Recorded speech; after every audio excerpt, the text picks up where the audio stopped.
What's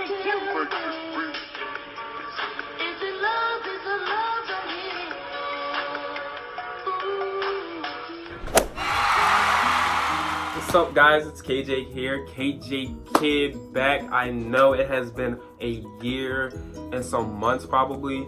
It's been a while since I last been on here. I know y'all miss me, you know. Truthfully, my software crashed last year and I did not have a new one. I did not know how I was gonna make videos.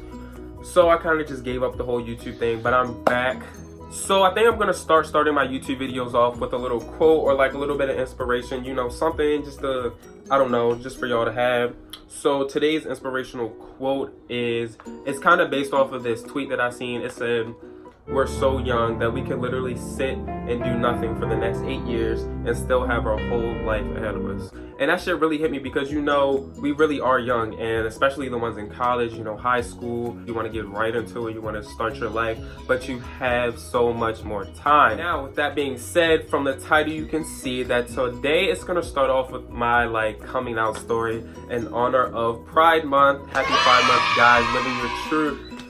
So my coming out story isn't really, you know, too much, but I'm gonna talk about that. Let's just get right into it. If you guys didn't know, I am out. You know, I literally just came out last semester. Bitch, what? I just finished my freshman year of college. I came out first semester. Now, I've been like prolonging coming out for like years. You know how people are in a closet. You don't want to do it. You know, you got your family, you got your friends. You're worried about people going to say, blase, blase. Me, I kind of had it easy. You know, my family, of course, they weren't happy about it, but it was given like, what can you do? Really, you know, me and this boy Naheem were dating at the time, and he had just recently came out that summer. Being in a relationship with somebody that's not out, or somebody that is out, and you know, vice versa, it's not always the easiest thing. And we're making it work. You know, we were making it work for a while. This was maybe like our second time messing with each other. But I really did not want to keep things DL anymore. You know, I was really feeling him at the time. You know, we was cooling, and I kind of wanted it to go public, but we couldn't. You know, I don't know if he wanted to go public at the time either, but I know I did. So, you know, of course we were taking pictures and stuff behind the scenes, but we weren't posting it for obvious reasons. So one day I was just like, let's get bold with it. Mind you, my mother, she already knew. Me and her kind of had this heart to heart, you know, a while ago. I had already told most of my friends, like the people I surround myself with, people I was with on a day-to-day basis in high school and outside of high school. So I was in, but I wasn't acting like it, you feel me? Because the people I surrounded myself with, they all knew. And a lot of people knew, a lot of people, you know. So it was one of those situations. So we had just took some pictures, you know. I was back at school and I was like, oh, these is really cute, you know, I want to post them, but I can't. And I was sitting there one night and I was just like, why can't you post them? Like, what are you so scared of? You know, when I first got to college, I introduced myself as this. So people at college knew I was living my truth at college. Everybody knew. You know, I also introduced myself as KJ instead of Jamal, so people kind of saw like this new me for real. I kind of like reinvented myself, so to speak. So I'm like, why can't you post it? Just go ahead, like, stop being pussy, whatever. So I went on and posted it, you know, with this long caption. It says, I was gonna do some big come out, but honestly, I don't care anymore. I'm bi, and this is who I fuck with right now. I don't have to see y'all anymore in my life. If it's that big of a problem, schedule an appointment. When I get back to Baltimore, we can scrap. But until then, most of y'all gonna hit me with the I already knew but was waiting for you to say it, and that's cool. Should have asked, but hit me with the support or don't hit me y'all ever. So that was that. I put that on Snapchat and I put that on Instagram, but I did not put that on Facebook yet. So the way that I have my social media set up is all my family's on Facebook. The rest of the social media is for me and my friends and people that are meeting me and stuff. It's not for them. I called my mother and I was like, Ma, yeah, I think I'm about to come out. I think I'm ready. You know, she like, no, if that's what you want to do, then that's what you want to do. I'm guessing she is the one that passed it on to my family. I think she called my grandmother, and then, because, you know, they're not on that social media. So I didn't even really know how they found out at first, but I guess it was passed on to them. Me being me, I don't really like to deal with problems. I don't like to deal with confrontation. I don't like to deal with any of that. So I probably shouldn't have did it because I really wasn't ready to talk about it with everybody because I knew the conversation was coming. I knew all that. I started getting phone calls. My father, he texted me like, is there something you need to tell me? Swear to God, I never texted him back, and we have not talked about it like ever. He knows, obviously, but we don't really talk about it, and it's not like I'm out here wearing my crop tops around him and stuff like that, you feel me? My grandmother, she tried to call me, she texted me and all this, and I was ignoring her. I swear I ignored her for like maybe 2 weeks after I did it, and you know, she's calling me, she's commenting on stuff on Facebook, she's like, call me back, you know, I just want to talk, blah. I'm like, whatever. So I made a Facebook status, and I was like, yes, it's true.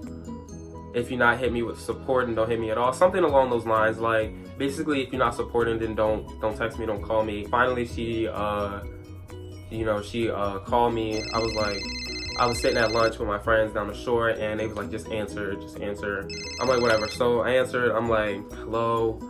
You know, we talking. Of course, she gave me the Jesus speech, and you know, my mother did too. But she gave me the Jesus speech, and she was like, you know, because they don't believe that you're born like this. They believe like it's a learned behavior, which is fine. You know, I'm not really here to change nobody's opinion or whatever, because at the end of the day, I know that this started before I even knew what sex was. You know, stuff like that. But it's not really a conversation to be had. On the phone, I'm like, yeah, like, I understand. You know, at the time, I'm like, oh yeah, I'm bi. I'm like, yeah, oh, so it's not even that bad, you know, I still like girls, blah. And she like, yeah, and then, so it is still a possibility that you could be straight and blah. And I'm just like agreeing with her on the phone, trying to get off the phone, you know, because I know, you know, like, I just needed to get through that conversation. So she's like, yeah.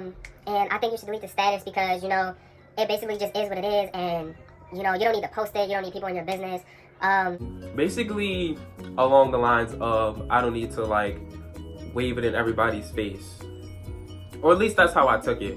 So, you know, of course I was like a little thrown off by that comment or whatever, and I kept the status up anyway. You know, of course, like I said, I was just trying to, you know, get through the conversation, and she sent me some money after that, but I have not really talked about it with my family beyond that point. You know, it's still the little jokes here and there, like, oh, when you're gonna get a girlfriend, oh, you're gonna get married, babies, kids, all this other stuff.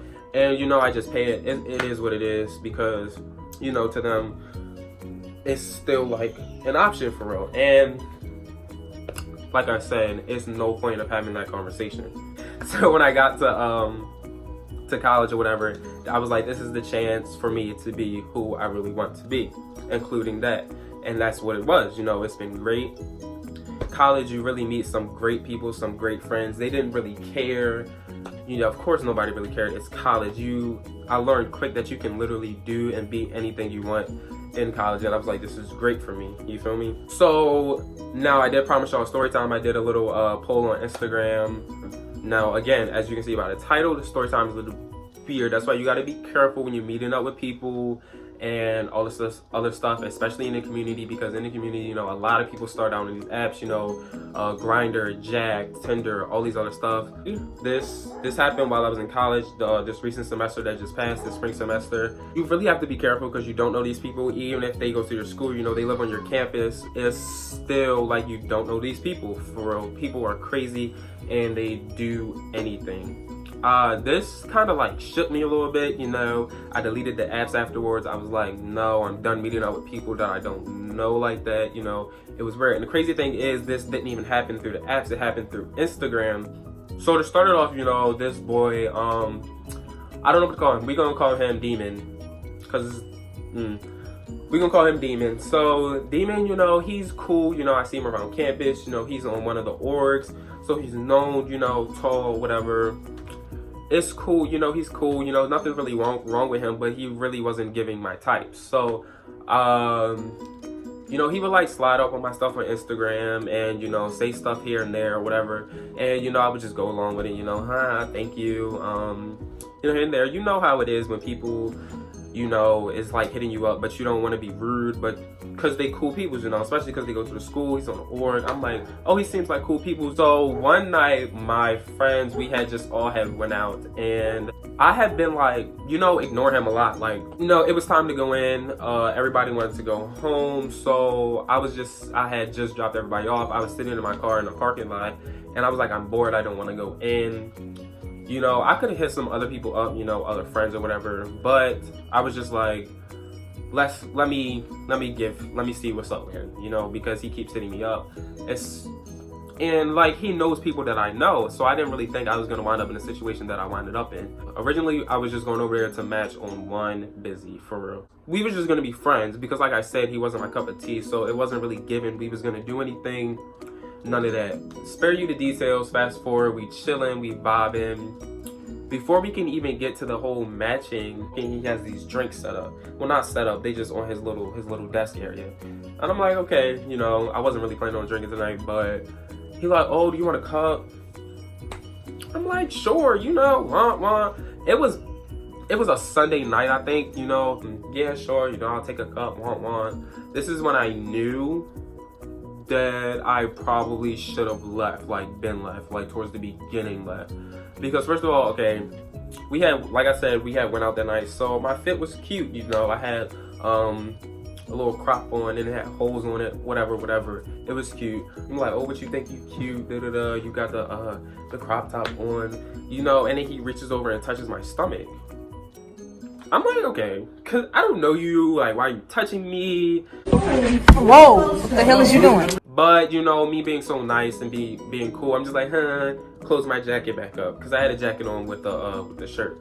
So, whatever. So, anyway, he gives me the cup, and throughout the night, he's saying stuff like, oh, your cup's still full, you like, drink it, tapping the bottom of it, like, drink it, drink some more.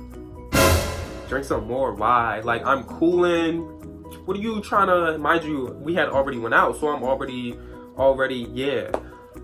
So, anyway, the night's going on, he like, oh yeah, drink your cup. You know, that had already threw me off. But we was vibing, you know, he's an actor and a model, so we talking about that, you know. I act, I don't really model, whatever, but I could if I wanted to, you know, I take pictures like I model. So we was just talking about that or whatever, and just talking about dreams, you know, just really vibing. You know, we was having a good time or whatever. So we get to the matching, and he had, first of all, my cup was Long Island mixed with, Bacardi. Oh, brother, whoa, now. You got too much dip on your chip. Just right there, mind you, I had already had some stuff. So I'm like, I'm getting dumb fast. And that's when I have thought, like, I really thought he had put something in my drink, because I was like, there's no reason I should be getting this turned this fast. I'm like, I do this almost every weekend. Never happened to me before. But like a dummy, I kept drinking. He rolls another one and puts more in my cup. So then he comes on the bed. At this point, I'm like really dumb for it. I stopped drinking my cup. I tell him I don't want to hit the blunt anymore. He like, oh no, come on, hit it. I'm like, no, like, sir, what are you trying to get me so turned for? I don't want to hit it no more. I don't want none of this cup. Like, what are you trying to... So he gets on the bed, and I'm like, but I'm laid back when sitting on my elbows, and so my jacket is like open a little bit, and I told you I got a crop on, so he reaches over, he's on my stomach again, like, oh, what you think you cute, and I'm like, close my jacket, you know, not really, we're not doing this. So you know how people, when they want to flirt, but you know, they running out of moves, they run out of things to say, they always try to grab your phone. So he grabbed my phone, and I'm just like, immediately I'm like, I'm not doing this with you, you know, give me my phone back. I'm like, demon, like, come on, give me my phone back. And he's like, no, this is my phone. What phone? You know, playing stupid, being a child for real. And that's already a turn off. Like, I already wasn't interested, and now you're doing all this to make me interested. No. So at this point, I'm like, okay, I'm gonna get my phone. So I reach for it, you know. And he like, what you think you stronger than me? You're not stronger than me, yo. I'm like, sir, what? I'm like, demon, give me my phone. At that point, I think he saw that I was kind of like serious, so he really just gave me my phone, and I put it on the inside pocket of my jacket. Once I did that, he goes for it again. And while he's at it, he's still trying to, feel in my stomach and stuff. And so maybe he just don't know how to read people or whatever, but you're a grown college student. Like, you've been around people, especially people of this culture and nature for a long period of time. You should know how to read a situation, get somebody's vibes if they're not feeling you. So fast forward, he gets my phone again after like tussling with me. And I'm like, no, bro, like, I'm like, give me my phone. I'm sitting right here and he's sitting like directly next to me and both of our legs is off the bed. He reaches over me like this and grabs me and puts me in like this like tight lock around my body, not around my neck because then we would have fought. But he had me in this tight grip. Mind you, I'm like a cool 5'11" or whatever, but he's like 6'3" maybe, whatever. He's slinky, but he's still got a little hold on me. I really could not get out this hold. I'm like, and he still has my phone. So I'm like, okay. I stopped struggling and I took a deep breath and I was like, you need to go. So I literally went like hawk smash and like broke out of that shit and I'm like, no, I need to go. So I get up, I pick up my phone and he like, oh, we should really leave. No, don't leave. Oh, what's wrong? What happened? Did I do something wrong? And when people have that guilty conscience because they knew that they did something wrong, they just start trying to explain the shit out of nowhere. Like, first of all I did was stand up. It looked like I was about to leave, but you're already trying to like get me to stay and stuff. Like, you did something wrong. So I'm like, yeah, no, I'm just gonna go. That was kind of weird, still trying to be nice so I can get out the situation. Because I don't know where his head at, where he ready to do anything. So I'm now outside of his bedroom door. Dude, he runs out there and stops in front of me. Stops in front of the pathway to the door to get outside. Back the fuck up, I knock the fuck out you. Damn, man. Hey, tell your kid. And I'm like, Demon, like, what are you doing, bro? Like, let me go. Like, it's cool. Whatever happened, I don't care. He like, no, I really don't want things to be weird between us now. And that guilty conscience, I don't want things to be weird between us now. Promise you won't tell nobody. When he said, promise you won't tell nobody, and oh, keep this between us, I'm like, no, because now you're being weird. You're acting like you're about to kill me. What do you mean, don't tell nobody? That completely threw me off, because I'm like, now you really have a guilty conscience, don't tell nobody. Like, So I'm like, it's cool, whatever. I'm not going to tell nobody. Just trying to get out of the situation because, mind you, I'm not really in a position to fight. So I get to the door, and he puts his hand on the door like this, so I couldn't open the door. I'm like, you're wilding. Like, let me out this door. Like, I'm ready to go. Hold out! Wait a minute! No! You got no right, bitch! Hold out! And the way that they're set up, we're in the kitchen/living room thing now of his little apartment thing. It's this thing we call Hawk's Like, no, like, he's about to grab a knife or something out of one of these drawers. He's about to kill me. Like, let me go. Why are you not trying to let me leave? Like, I really felt like I was being held captive. He was going to try to get me to stay there. He did. He offered for me to stay there. And I'm like, no, like, I have a 9 a.m., it's getting late. I'm trying to go or whatever. He's like, so he puts his hand on the door. And mind you, when we matched, I was about to send him the $5 for it, because we were just going to match 5 and 5. And plus you rolled up 2 blunts. So it's like, he was like, oh yeah, send me the $5 for the blunt. I'm like, what? You mean the one where you told me not to worry about it and whatever? So I'm like, okay, whatever. What's your Cash App? I'm trying to go because now you're trying to play me because I don't want you. Talking about send me the $5 after you offered to pay for it. I'm like, okay, whatever. So I'm like, okay, what's your Cash App? And he was like, oh, just take down my number. I'm like, no, I don't need your number. Just tell me the name. He's like, I low-key just wanted your number. Keep the 5. Sir, you're playing games. Open this door. He like, promise there's nothing wrong. Promise there's nothing wrong. Move. So he finally moves. I open the door. As I'm walking out towards my car, he comes up behind me and puts his arm around me. And now we're walking to my car like this. I'm like, he's about to kill me in this parking lot and drag my body back in there because he told me not to leave. And so at this point, like, I'm really scared because I'm like, no, like, this is crazy. You're crazy. And no, give it up. He's like, so this is when he started trying to get to explain himself and why it happened. He like, I was really feeling you and I think I read the situation wrong because I thought you was feeling me too. And I'm thinking in my head, like, when did I give you that impression that I was feeling you? And you know, you came over here looking all cute and or whatever. And now I know what people, you know, I'm not trying to victimize myself because, you know, really nothing happened besides him trying to, you know, keep me there.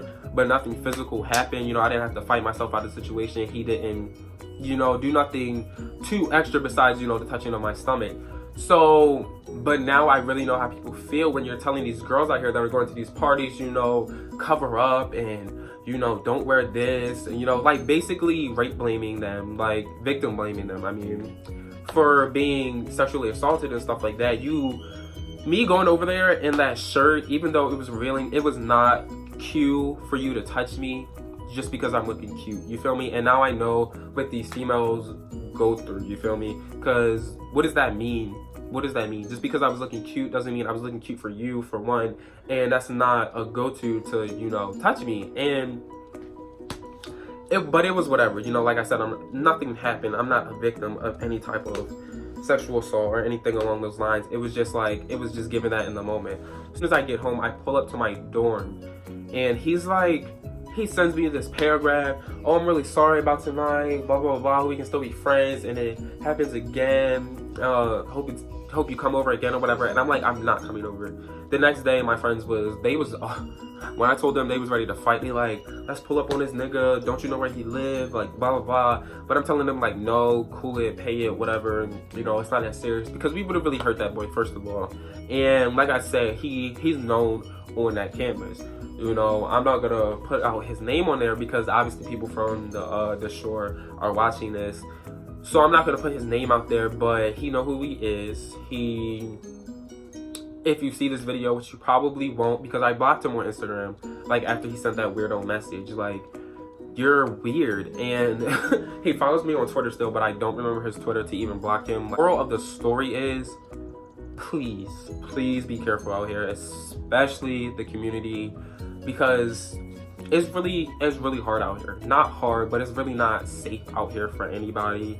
But that's my story time for today, guys. I hope you guys enjoyed it. Really excited to start getting back into this whole YouTube thing. This was fun just recording this, but I have to go take my little boo to the emergency room. So I will see you guys later, and this is me signing off. Miss Gilbert.